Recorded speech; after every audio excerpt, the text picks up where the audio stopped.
সব জিম্মি মুক্তির বিষয়ে হামাসকে যে সময়সীমা দেয়া হয়েছিল তা নিয়ে পরবর্তী করণীয় ইসরায়েলকেই ঠিক করতে হবে।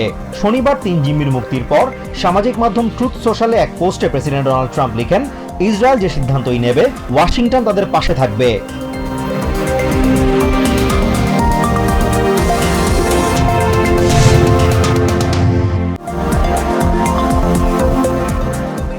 যুদ্ধবিরতির শর্ত অনুযায়ী শনিবার আরও ৩ ইসরায়েলি জিম্মিকে মুক্তি দিয়েছে হামাস। এদের মধ্যে একজন ইসরায়েলি আমেরিকান রয়েছেন। এদিন গাজার খান ইউনিসে এই ৩ জিম্মিকে ইন্টারন্যাশনাল রেড ক্রসের কর্মীদের হাতে তুলে দেওয়া হয়। এরপরই শর্ত অনুযায়ী ৩৬৯ প্যালেস্টিনিয়ান বন্দীকে পর্যায়ক্রমে মুক্তি দেয় তেল আভিভ।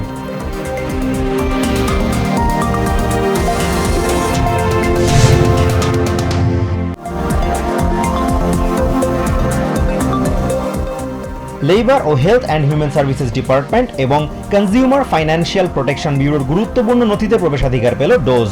শুক্রবার দিবাগত রাতে প্রবেশাধিকার আটকে দিতে বেশ কয়েকটি ইউনিয়ন ও অলাভজনক সংস্থার করা আবেদন খারিজ করে এই নির্দেশনা দিয়েছেন ইউএস ডিস্ট্রিক্ট জাজ John Bates.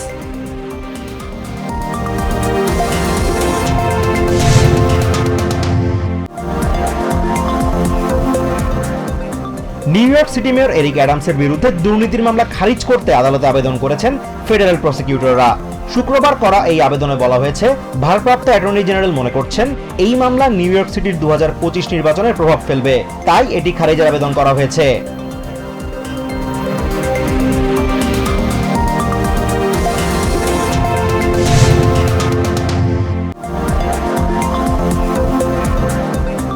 New York city fire ডিপার্টমেন্টের প্রথম নারী ডেপুটি চিফ হিসেবে দায়িত্ব গ্রহণ করেছেন মিশেল ফিটসিমন্স। 24 বছর ধরে FDNY এ কর্মরত এই নারীকে ব্যাটালিয়ন চিফ থেকে পদোন্নতি দিয়ে ডেপুটি চিফ হিসেবে পদায়ন করা হয়েছে। বিষয়টিকে নিজের কাজের পুরস্কার হিসেবে দেখছেন ফিটসিমন্স।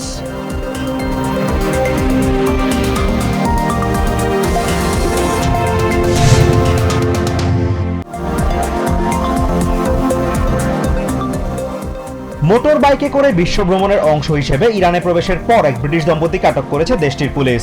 ক্রেইগ ও লিন্ডসে ফোরম্যানকে গত জানুয়ারিতে আটক করা হলেও বৃহস্পতিবার ইরানের রাষ্ট্রীয় গণমাধ্যম এই খবর প্রকাশ করে।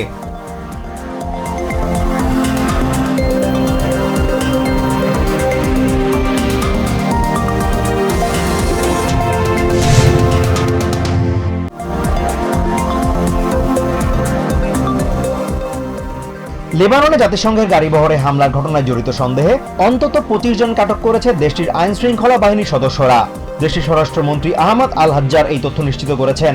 তবে যাদের আটক করা হয়েছে তদন্তের পর নির্দোষদের ছেড়ে দেওয়া হবে বলে জানান তিনি।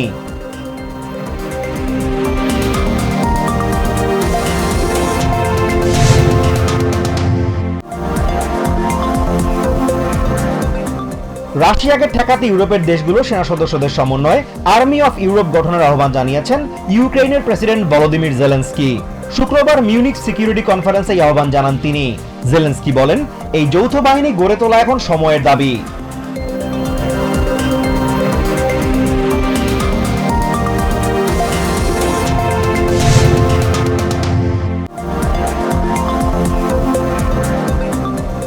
জাতীয় ঐকমত্য কমিশনের সাথে বৈঠক করেছেন বিভিন্ন রাজনৈতিক দলের নেতারা।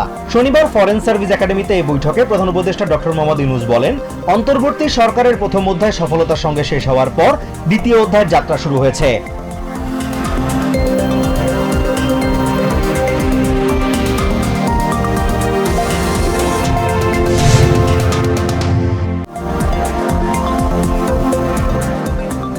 ইংলিশ প্রিমিয়ার লিগে চেলসিকে ৩-০ গোলে হারিয়েছে ব্রাইটন। ম্যাচের প্রথমার্ধে মিতোমা এবং মিন্তের গোলে এগিয়ে যায় ব্রাইটন। ম্যাচের দ্বিতীয়ার্ধেও কোনো গোল করতে ব্যর্থ হয় এনজো মারিস্কার শিষ্যরা। উল্টো ম্যাচের ৬৩ মিনিটে মিন্তের দ্বিতীয় গোলে জয় নিয়ে মাঠ ছাড়ে ফ্যাবিয়ান উৎজেলার শিষ্যরা।